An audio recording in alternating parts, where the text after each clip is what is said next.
네, 뉴스 읽기로 시작해서 어디를 튈지 모르는 요절복통 도미노 토크 뉴스는 네모다. 오늘은 뉴스는 법이다로 함께하겠습니다. 네, 화요일이 기다려지는 이유는 바로 이분을 만날 수 있기 때문이죠. 우리 장유미 변호사님과 함께합니다. 어서 오십시오. 네, 어서 오십시오.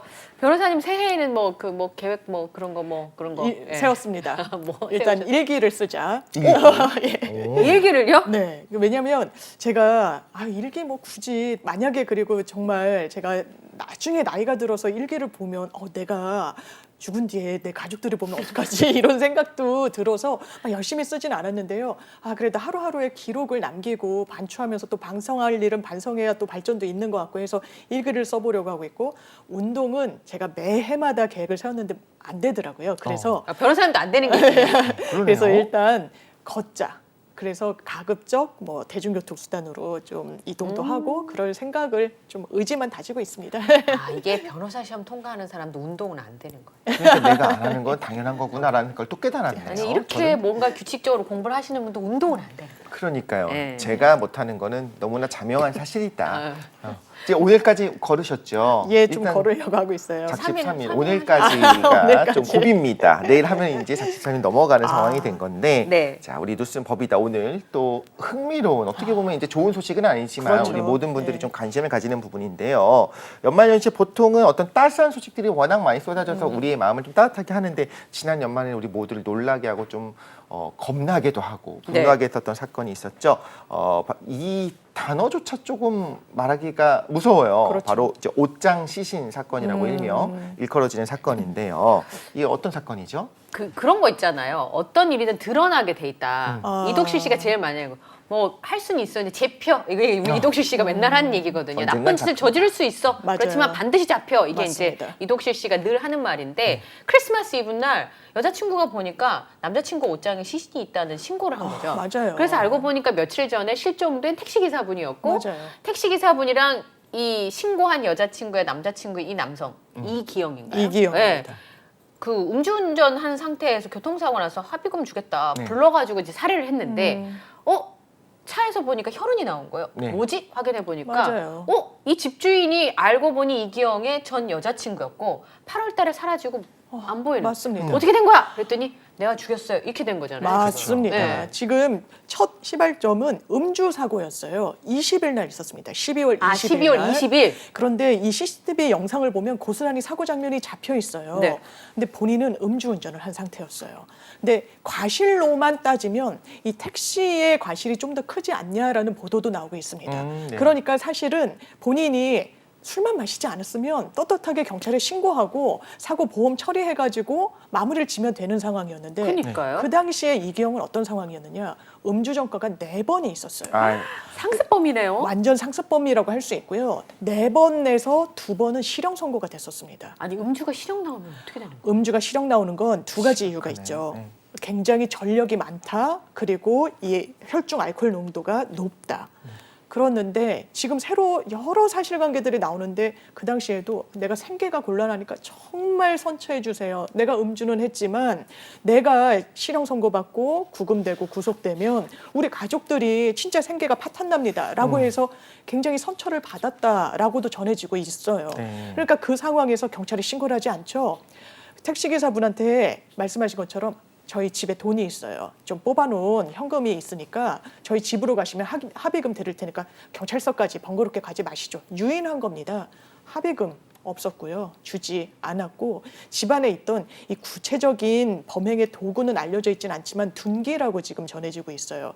그렇다면 집에 왜 둔기가 또 있었을 것이며, 이게 과연 합의금 명목으로 불렀는데 처음부터 살해 의도가 없었다고 볼 수 있을 것인가. 왜냐하면 본인은 우발적이었다, 즉흥적이었다, 계획하지 않았다라고 하는데 굉장히 좀 치밀해 보이는 부분이 있어요. 그렇죠. 그리고 본인은 당연히 일상생활을 합니다.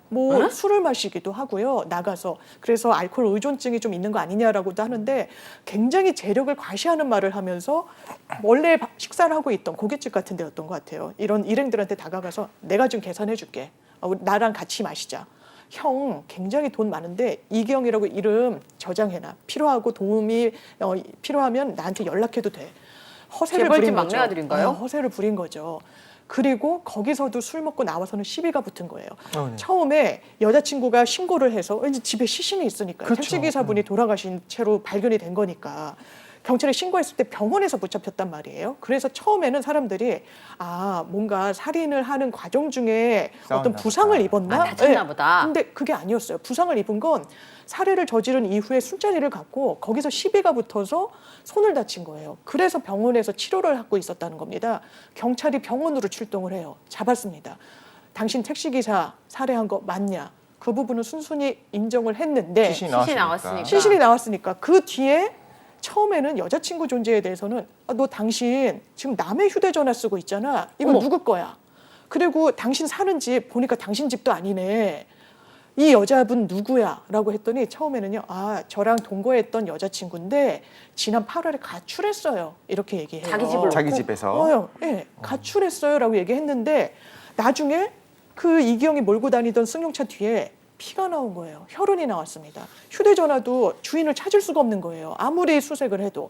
어떻게 된 거야? 추궁하니까 그때 사실은 살해했어요. 지금 2건의 살인 사건이 수면 위로 떠오른 겁니다. 그러니까 경찰 입장에서도 수사하다 깜짝 놀랄 일 깜짝 아니에요? 놀라죠. 그렇죠. 네. 뭐야? 두 사람을 벌써 살해를 했어? 그러면 다른 피해자도 있을 수 있는 거 있을 수 아니야? 있다는 그렇죠. 생각하죠. 이런 의심들이 나올 수밖에 없는 상황인데 이 택시기사 가족분들이 실종 신고를 하게 된 게 살아있는 것처럼 계속 문자 맞아요. 메시지를 했다면서요. 구체적으로 문자 메시지를 나누는데 택시기사분이 야간에도 근무하고 이러긴 하지만 집에 안 돌아오는 거예요. 남편이, 아버지가.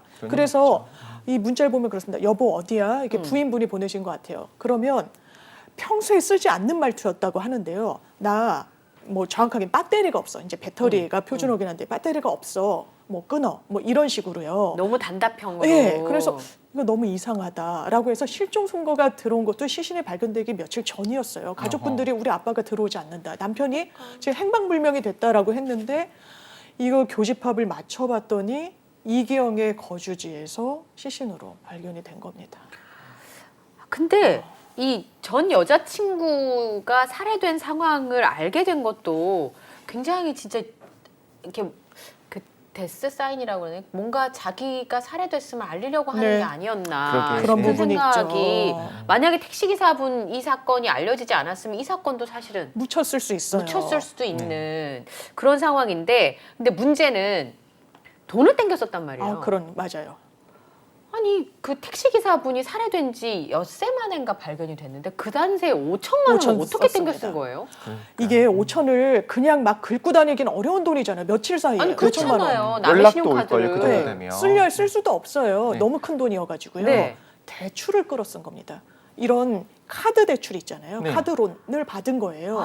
패턴도 풀었고요. 카드론 대출도 일으킬 정도로 뭔가 이렇게 인적사항 같은 것도 확보를 한 것 같은데 왜냐하면 아니, 지급 어떻게 같은 게 패턴을 있으니까. 풀었죠? 그러니까 그것도 이상해요. 왜냐하면 가족들한테 보낼 때도 네. 뭐 그 비밀번호가 휴대전화를 아 그러네요. 예, 패턴을 풀었다는 보도까지는 있더라고요. 그래서 이거 굉장히 좀 이상하다. 아니면 뭐 수사를 통해서 밝혀져야 되겠지만 그 과정 중에 패턴을 아주 강압적으로 알아냈을 뭐 가능성도 좀 있어 보이기도 하고요. 그럴 구문 수도 같은 것도 있겠네요. 있을 그럴 수도 수도 있죠. 있고 좀 끔찍한 생각을 해보자면 이제 시신의 지문이나 이런 걸 이용하는 것도 가능한 그럴 거잖아요. 수도 있죠. 어쨌든 그 패턴을 풀었다는 것도 좀 이상해요. 쉽지 않은 일이잖아요. 그리고 그 다른 패턴을 사람. 풀어서 그렇게 대출을 땡겨서 쓴다고 하는 그런 행동을 하겠다라는 것이 네. 정말로 우발적으로 살인을 저질렀다고 맞아요. 한다면 그거부터 두려움에 떨고 이걸 어떻게 유기해야 되나 어떻게 처리해야 되나 그렇죠. 이것만 걱정을 할 텐데 뭔가 태연하게 활동을 하고 또 술 마시고 시비가 붙고 네. 그리고 이 택시기사한테 그 뺏은 그 신용카드로 또 여자친구한테 현 여자친구한테 맞아요. 선물을 사주고 맞습니다. 이런 것들을 보면 저는 오히려 좀 일상의 악마가 이런 게 아닌가 영화화가 됐다고 하면 제가 보면서 야 저건 너무 심한데 저런 사례가 어디 있어 이렇게 생각할 정도의 사건이 실제 수면 위로 드러난 거잖아요. 정말 현실성이 없어 보이는 행각을 벌인 건데요. 네. 보통 정말 우발적인 살인을 저지른 사람이다라고 하면 본인이 우발적으로 살인을 저질렀기 때문에 어떻게든 본인이 들키지 않으려는 노력을 합니다. 그렇죠. 그러니까 이런 피해자의 유류물을 사용할 생각은 감히 못하는 아 거죠. 그렇죠. 손은 그렇죠. 어떻게 되냐고 그렇죠. 남의 물건인데. 왜냐면 카드는 너무 명징하게 근거가 남잖아요. 동선뿐만 아니라 여러 그 액수까지. 그렇죠. 근데 너무 대범하기가 그지 없었던 게 일단 이 택시기사분 카드로는 5천만 원을 썼고요. 본인과 동거했다는 그 50대 여성 카드로는 2천만 원을 사용하기도 하고 대출도 일으켰다고 하는데 택시기사분의 카드로는 아주 고가의 명품 가방을 사서 지금의 여자친구에게 선물까지 했다는 거예요. 이거는 좀 통상적인 어떤 사건 그리고 통상적인 피의자들이 잘 보여주지 않는 패턴이다. 그렇기 때문에 사이코패스 검사까지 하는 건데 또 하나는 이 사라진 동거녀. 지금 또 새로운 사실관계가 드러나는데 2천만 원 카드 썼잖아요. 네. 한 보도에 따르면 차용증까지 썼다는 거예요. 3억이 넘는 돈을 빌렸다는. 갚겠다고 쓴 거네요. 갚겠다고 그러면? 쓴 거예요. 근데 언제 갚겠다는 것까지는 쓰여져 있는데 언제 대출을 했는지는 좀 모호하게 돼 있는 이런 용지를 발견했다는 겁니다. 그래서 뭔가 채무 변제를 독촉받거나 이런 부분과 관련해서 또 살인을 한 거 아닌가라고 열어놓고 보고 있고요. 또 워낙에 대범하게 범행을 이제 자행하기도 했기 때문에 지금 공릉천변을 대대적으로 수색하고 있단 말이에요. 아직 시신 발견 못한 시신 거예요. 발견 못했죠. 공릉천변으로 특정된 건 내가 내 동거녀를 살해해서 유기한 곳이 공릉천변이라고 이야기를 했기 때문인데요. 전문가들은 그것이 거짓일 가능성도 사실 열어놔야 된다라고 저도 그런 하더라고요. 생각이 지금 퍼뜩 들거든요. 예. 왜냐하면 혼선을 범행을 감추고 혼선을 주고 내 추가 범행이 혹여라도 있으면 그것이 드러나는 것에 시간적 지연 전략을 쓴달까요? 그런 부분이 분명히 있어 보이고 설사 거기에 유기를 했다라고 하더라도 거기가 천변이다 보니까 CCTV가 없다라고 하고요. 네. 8월에 유기를 했으면 지금 거의 4개월이 이상이 지났잖아요. 굉장히 추웠습니다, 겨울에. 그래서 얼었다 녹았다 해서 어느 곳에 있는지 찾기가 상당히 좀 어려운 상황이다. 그래서 언제 시신을 수습할 수 있을지 좀 지켜봐야 될 것 같습니다. 8월 달에 비 많이 왔으니까 비도 또 많이 떠내려 왔죠. 갔을 네. 가능성도 있는데 그래서 경찰에서 의심하는 거잖아요. 돈 때문에 그랬나? 왜냐하면 이 사람이 직업이 변변이 네. 없이 계속 무직 상태로 재정상의 어려움을 겪었을 가능성이 굉장히 높은데 지금 살고 있는 동거녀, 그러니까 전 연인의 집이 압류가 되어 있고 그렇죠. 그다음에 돈을 3억 5천을 빌렸는데 언제 갚을지 써 있었으면 그걸 갚으려고 택시기사분을 우발적으로 범행을 저질렀나? 아니면 그 돈 때문에 같이 살던 여성을 살해했나? 이러면 이제 강도살인이 그래요. 되는 거잖아요. 맞아요. 그렇죠. 그러면 우발적으로 택시기사분을 살해한 거랑 내가 돈을 노리고 계획적으로 그 택시기사분을 유인을 해서 살해했다. 형량 차이가 많나요? 굉장히 많이 나요. 왜냐하면 지금 열어놓고 봐야 되는 게 네. 이게 우발적 살인이 아니라 돈이 목표였던 거 아닌가라는데 좀 더 좀 방점을 찍고 수사를 해야 되는 상황인 것 같습니다. 왜냐하면 이 사람이 전에 결혼도 했었다라는 보도가 지금 최근에 네, 나왔어요. 그랬다면서요. 예. 그래서 그 부인도 혹시 신변이 위험한 거 아니야? 이 사람 정말 괜찮은 거 맞나? 경찰이 한번 수소문을 해봤어요. 네. 당연히 신변은 안전했는데 네. 왜 이혼했냐 이런 경위를 좀 확인했을 거 아니에요. 굉장히 경제난, 생활고가 심각했었다는 겁니다. 최근까지도 이기영은 대리운전을 해야 되는데 지금 음주운전했었다고 그랬잖아요. 네. 그러니까 자기의 생계수단이 없어진 거예요. 음주운전을 했기 때문에 대리운전으로 생계를 유지하기도 어려워요. 그런데 주변에 수사를 해보면요. 굉장히 재력을 과시합니다. 술자리에서 우연히 동석한 청년들한테도 형이 건물이 8채야. 유산받은, 상속받은 유산이 많아. 이런 식으로 얘기했고 심지어 본인 집에 검침을 온 점검원에게도 제가 유산을 상속을 많이 받았어요. 지금 건물이 어떻고 지금 돈이 현금이 많기 때문에 어디에 아파트를 새로 사려고 한다. 굉장히 비싼 곳이었습니다. 그런 이야기를 하는 걸로 봐서는 본인의 실제 현실과 본인이 생각하는 이런 과대망상 사이에 격차가 워낙 커서 이런 사이코패스나 심리 전문가들은 이 본인의 어떤 열등감을 해소하려는 그런 맥락에서 범행을 저질렀을 수도 있다라고 하기 때문에 돈에 좀 방점이 찍혔을 수도 있고요. 지금 말씀하신 것처럼요. 일반 살인죄는요. 형법상 사형, 무기, 5년 이상의 유기징역이 선고가 가능하도록 법적으로 정해져 있는데 강도살인은 완전 달라요. 왜냐하면 사람을 살인한 것도 나쁘지만 이게 우발적이고 어떤 상황 속에서 그 범행에 이른 경우와 완전 돈을 목적으로 사람을 살해한 거는 법적 평가가 진짜 상이합니다. 그렇기 때문에 사형, 무기징역으로 정해져 있어요. 강도살인은. 물론 양형 기준표를 보면 기본적인 양형 기준은 무기와 20년 이상부터 검토하도록 되어 있지만 무기징역형이 최저한으로 규정이 되어 있기 때문에 상당히 무겁게 처벌을 받고 그러니까 본인은 우발적이다, 우연이었다, 즉흥적이었다. 이런 주장을 하는 것 같습니다. 지금 같은 상황을 보면 그럼 제가 볼 때는 좀 허술한 것도 있어요. 있죠. 왜냐하면 말씀하신 것처럼 신용카드를 쓰는데 아. CCTV도 당연히 있었을 거고 언젠가 밝혀질 거라는 걸 자기가 모르기도 쉽지 않은 것 네. 같아요. 네. 그리고 며칠 동안이나 시신을 옷장에다 그대로 유기를 해놨다라고 하는 건 물론 연말에 말하자면 자기 재력도 과시하고 놀 거 논 다음에 천천히 처리를 해야지라고 생각을 한 것 같은데 왜냐하면 이전 여자친구는 그런 식으로 말하자면 네. 시신을 유기를 했으니까요. 그런데 그 과정이 너무 좀 허술하기도 하거든요. 그래서 어떤 생각이 좀 드냐면 이렇게 허술하게 일을 처리했다가 이제 걸렸죠. 그래서 이제 자백까지 하게 됐잖아요. 그렇죠. 그것조차도 어떻게 보면 일단 걸렸으니까 내가 이제 체포됐으니까 우발적이었다고 주장했는데 그게 안 먹힐 수도 있고 그러면 지금이라도 형을 최대한 깎을 수 있는 방법 중에 하나는 내가 적극 협조하는 거다일 수도 있겠다는 생각이 드는데 네, 그러면 맞습니다. 이제 형량을 정하는 그 양형 기준에 있어서 만약에 자백을 하게 되면 이게 무기징역이 아니라 좀 많이 내려갈 가능성이 있는 건가요? 자백을 한 경우와 그렇지 않은 경우는 당연히 평가를 달리 받긴 되는데 법적으로는 자수는 감경을 하는 요소로 참조가 하긴 해요. 네. 자기가 스스로 경찰서에 걸어가서 사실은 그러니까 범죄의 단초조차 갖고 있지 못한 상황에서 내가 이런 죄를 저질렀습니다는 당연히 크게 반영이 되는데요. 네. 자백 같은 경우에는 저희가 형사 재판을 하게 되면 자백 사건 같은 경우에 이렇게 얘기를 합니다. 처음부터 있는 사실 그대로를 수사기관에도 이야기를 하고 있고 본 법정에 이르러서까지 진실만을 말씀드리고 있습니다. 이 부분도 양형의 어떤 참작 사유로 헤아려 주십시오, 판사님 이렇게 쓰는데 처음부터. 예, 네. 그러면 그 부분이 굉장히 많이 반영이 되느냐? 그렇진 않고요. 또 이 이기영의 상황을 정확하게 볼 필요가 있을 것 같습니다. 일단 택시기사 살인 사건 같은 경우에는요 부인할 수 있는 여지가 없었어요. 없죠. 시신이 본인의 주거지에서 발견됐기 때문에 전 여자친구를 살해했다는 부분에 대해서는 본인이 자백한 부분이 있죠. 그렇지만 이 부분도 처음부터 수사기관이 전혀 모르는데 이실직고를 한 게 아니라 당신 뒤에서 혈흔이 나왔어. 당신 차량 뒷자리에서 여성 신분증이 나왔어. 제시하면서 물었더니 그제서야 가출했다고 한 여자친구 사실은 제가 살인했습니다. 라고 이야기한 것이거든요. 일반적인 자백과는 달리 평가할 수밖에 없는 부분이 또 있고요. 또 문제는 뭐냐. 지금 시신 없는 살인 사건이 될 수도 있는 거죠. 전 여자친구 같은 경우에는. 네. 그럼 나중에 법정 네. 가서 바꿀 수도 있어요. 그래서 그 부분이 문제인 거예요. 자백은요. 예전에 이 형사 피해자들에게 막 고문을 해서 무슨 사상범 같은 경우에 자백을 막 받아냅니다. 사실이 아닌데 예, 동물이 그거를 느껴져서. 유죄 증거로 고스란히 쓰고 유죄 선고를 해요. 거기에 대한 문제의식 때문에 자백 보강 법칙이란 게 있습니다. 자백만으로 사람을 처벌할 수 없어요. 자백은 그 자백을 뒷받침하는 증거가 있어야 증거가. 됩니다. 그렇기 때문에 만약에 시신이 끝까지 발견되지 않았다. 재판에 넘긴 뒤에도 저 사실은 강압적으로 제가 자백한 거예요. 라고 진술을 번복한다.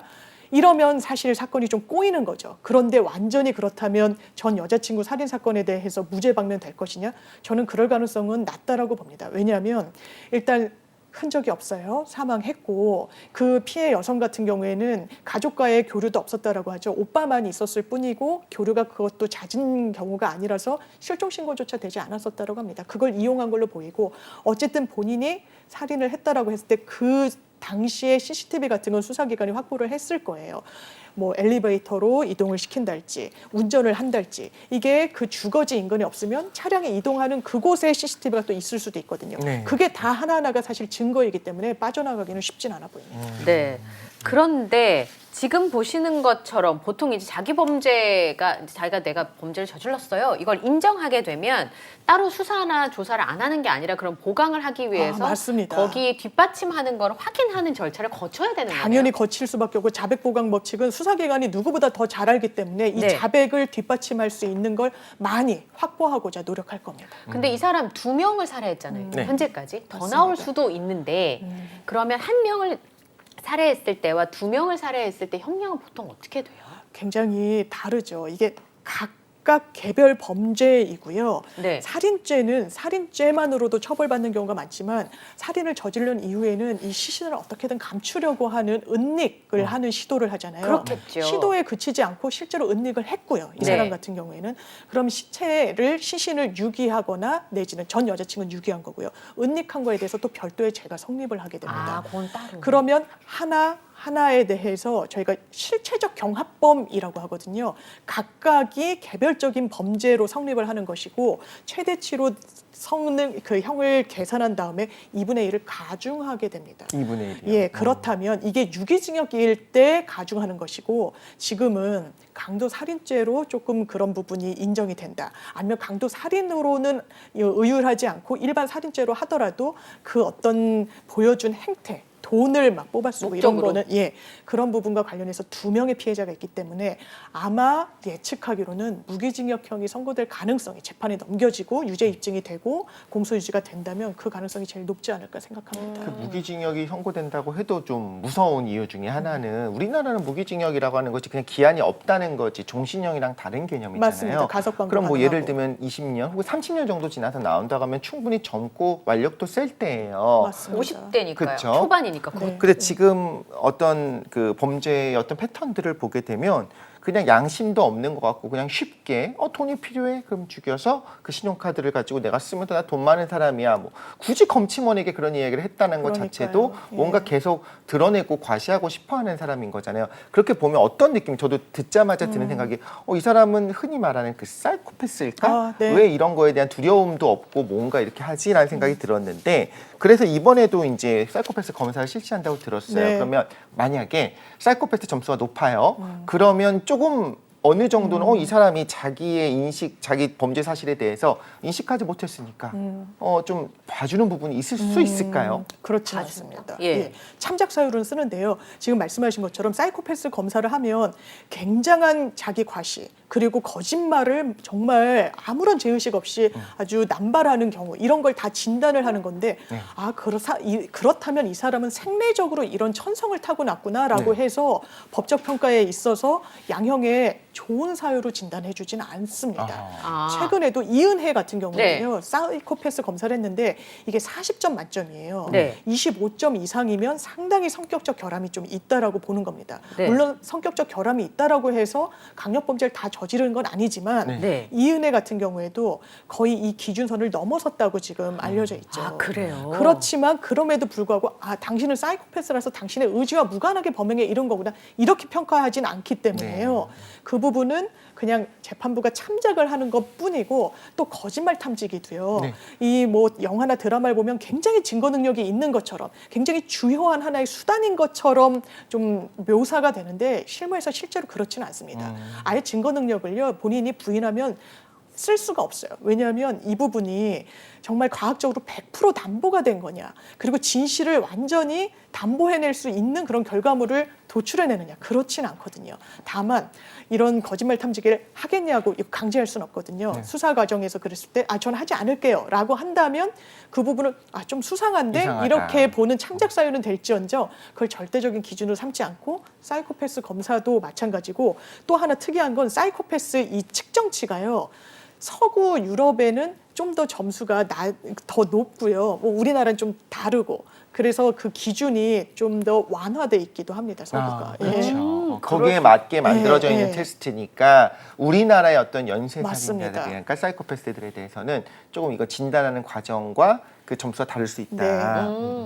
근데 지금 문제는 뭐냐면 추가 범행 가능성이 충분히 있지 않을까. 네. 심지어 본인이 갖고 있는 짐 속에 다른 사람 짐도 많고 맞아요. 그래서 경찰이 1년 동안 이 사람하고 통화하거나 이야기를 했던 사람들의 400여 맞아요. 명 정도를 지금 다 훑고 있는 거잖아요. 다 훑고 있죠. 예. 이 통신의 수발신 내역을 봐서 통화했던 사람이 한 400명 가까이 된다고요. 네. 한 380명 이상이라고 하는데 네. 다 연락해 본 거예요. 당신 무사하냐? 혹시 이기영과 알고 지내냐? 그러니까요. 무슨 사이냐? 어떻게 알고 있냐?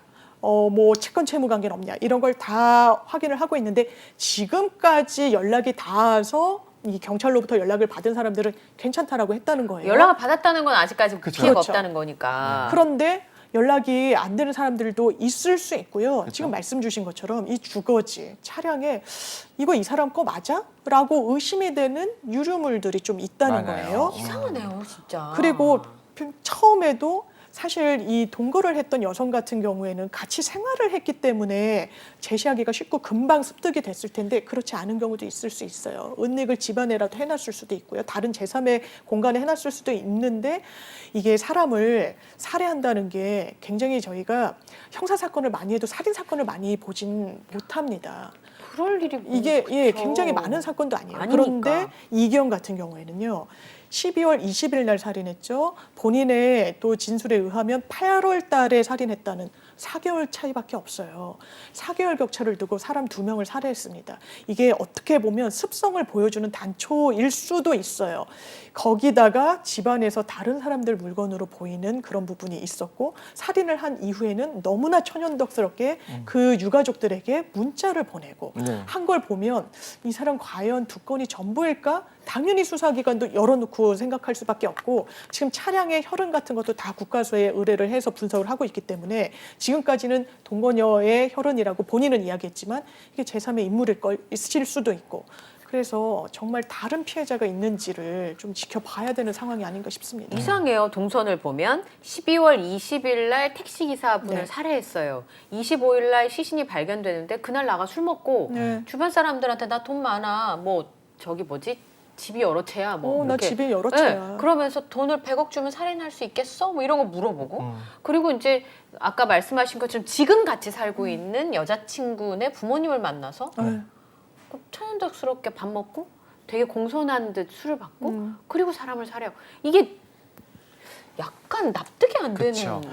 상황이에요. 그런 어렵죠. 시리얼 킬러들, 그러니까 연쇄 살인마들에 대한 수사를 진행한 어떤 이야기들을 진행 상황을 보면 초범, 그러니까 첫 번째나 두 번째 살인했을 때는 이런 태도를 보이지 못하더라고요. 그래서 좀 더 당황하기도 하고 수법이 그렇겠죠. 이렇기도 하고 그러면서 정교화되면서 이제는 사람을 살인하는 거에 대해서 두려움조차 없고 잡히지도 않을 거나 망상까지 생긴 것 같아요. 자신감. 나중 가서는. 네. 그래서 이런 일들을 보면 그 이전에 꼭 살인이 아니더라도 분명히 뭔가 여지는 있을 것 같다는 생각이 들기도 하는데 네. 저 이런 얘기를 들었습니다. 최근에 어떤 프로파일러 분들이 하는 말을 들어보면 과거에 우리나라도 어떤 이런 연쇄살인마들이 있었잖아요. 네. 근데 지금은 거의 없는 것처럼 느껴지는 이유가 그 전에 잡는다라는 거예요. 아. 더 많은 사람들을 잡기 전에 음. 잡기 때문에 그런 거다. 그렇다면 이 경우에도 어떻게 보면 연쇄살인마로 갈 가능, 그러니까 이미 그랬을 수도 있고 그렇게 될 가능성이 있었는데 그 전에 우리가 우리 사회에서 잡았기 때문에 좀 경미한 것일 수도 있겠다는 생각이 들기도 합니다. 정말 네. 근데 아까 말씀하신 것처럼 그 50대의 집주인 그리고 전 여자친구 네. 이분이 연고도 별로 없고 연고 없죠. 교류도 없고 예. 네. 왠지 이기영이 노렸을 수도 있지 그렇죠. 않나. 의도적으로. 굉장히 왜냐면- 의도적일 수 있죠. 네, 그 교류가 활발한 사람은 금세 드러나잖아요. 택시기사 네. 분처럼. 일부러 그런 거 아닌가? 그럴 가능성이 매우 높다라고 저는 생각해요. 지금 뭐 일부 보도를 보면 완전히 확인된 건 아닌데 이제 유흥업 종사자였다 뭐 이렇게까지 보도가 나오고 있는데 네. 본인이 교제했고 사귀었고 동거까지 했다라고 하면 그렇잖아요. 그런 어떤 개인사, 가족사 같은 거는 알게 돼요. 왜냐하면 의지하고 그러니까 내가 부모님이랑은 어떻게 지냈고 뭐 형제 관계는 어떻고 그렇죠. 그러면 이 사람은 그걸 갖고 어떤 위로를 해주거나 이런 게 아니라 그래? 교류가 없어? 가족과 연락을 잘 하지 않아? 그리고 집도 갖고 있다라고 하면 본인 입장에선 재력이 어느 있는 정도 거잖아요. 있다라고 볼 수도 있고 그리고 이런 표현을 씁니다. 언론이 기생하는 삶을 살았다라고 하는데 이런 식으로 본인이 정말 돈이건 주거지건 생활비건 본인이 뽑아 먹을 수 있는 대로 뽑을 수 있는 상대방을 물색해서 거기에 기거한 거 아니냐. 마치 정말 기생하듯이 네. 라고 하는데 이건 정말 정서적으로 교류를 해서 교제를 했다. 그렇지 않을 수도 있고 그리고 실제로 나이 차이가 20살 가까이 나요. 네. 본인은 연인이었다, 여자친구였다, 동거녀였다 얘기하지만 피해자는 사망해서 말이 없기 때문에 그렇죠. 그게 정말 진실인지도 사실 가릴 확인이 안 필요는 되는. 좀 있어 보입니다. 근데 이 사람 좀 이상한 게 이기영이 부모님한테 이 사실이 알려지는 걸 굉장히 네. 두려워한답니다. 그런 보도가 나왔죠. 아니 살인을 그렇게 대담하게 네. 하는 사람이 부모님하고 주변 사람들한테 자신의 범죄 사실이 알려질까봐 네. 그 경찰에 계속 그 얘기를 하는 거예요. 계속 그 얘기를 했다라고 보도가 나왔어요. 이 조사를 몇 차례를 받았죠. 이미 이제 구속영장을 발부가 됐고요. 구속된 상태에서 조사를 받으니까 그 사람이 전문가들이 이렇게 얘기를 합니다. 일반적인 사이코패스, 정말 연쇄살인마, 유영철 이런 사람과는 좀 다를 수가 있는데 좀 돈이 더 목적이었던 것 같고 그렇다면 사람을 살해하는 데 자체에서 어떤 쾌감을 느끼는 사람의 부류는 아닐 수 그건 아닌 것 같고. 있다라고 보면서 지금 본인들 부모님한테는 제발 함구해달라, 알리지 말아달라, 연락하지 말아달라라고 읍소했다는 거예요.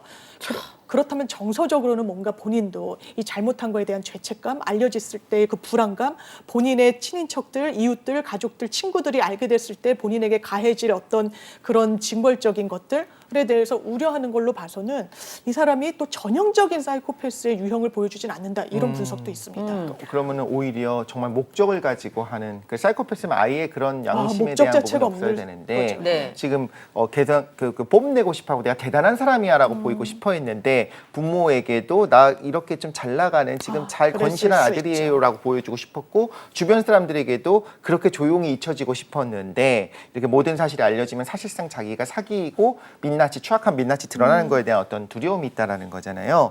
근데 저는 이제 찾아가는 과정을 보면 먹잇감을 노리는 프레데터 같은 느낌이 들었어요. 있죠. 그래서 오히려 이런 생각도 듭니다. 혼자 살고 좀 연고가 없는 분들을 노리는 범죄는 분명히 계속 있는데 있을 거예요. 이런 분들에 대한 안전 확보에 대한 대책을 좀 어디서든 사회적으로 논의를 좀 그러니까요. 해야겠다 생각이 드는데요. 그러니까 사회적 안전망이라는 게 사실 정말 어떤 금전적이나 경제적인 것뿐만 아니라 이런 어떤 연결고리가 없는 사람들이 정말 범죄의 피해자가 됐을 때 이걸 공적인 기관에서 전혀 캐치를 하지 못하는 부분이 있는 거예요. 그렇다면 사회적 안전망이라는 걸 국가가 어느 정도까지 사실상 설계하고 현실화할 수 있는지도 그렇죠. 참 어려운 문제여서 이런 부분의 숙제, 과제를 또 우리 사회에 이번 사건이 던져주는 것 같습니다. 맞아요. 지금 말씀하신 것처럼 혼자 살고 연고가 없는 사람들이 점점점 많아지고 또 사회 관계도 사실 비대면으로 많이 맞습니다. 바뀌고 있기 맞습니다. 때문에 네. 특별히 이런 부분에 대한 고민들을 좀 길게 해봤으면 좋겠습니다. 네, 예. 좀 무거운 사건을 전달해드렸습니다. 수전 법이다 우리 장윤미 변호사님과 함께했습니다. 오늘 함께해 주셔서 감사합니다. 고맙습니다. 고맙습니다.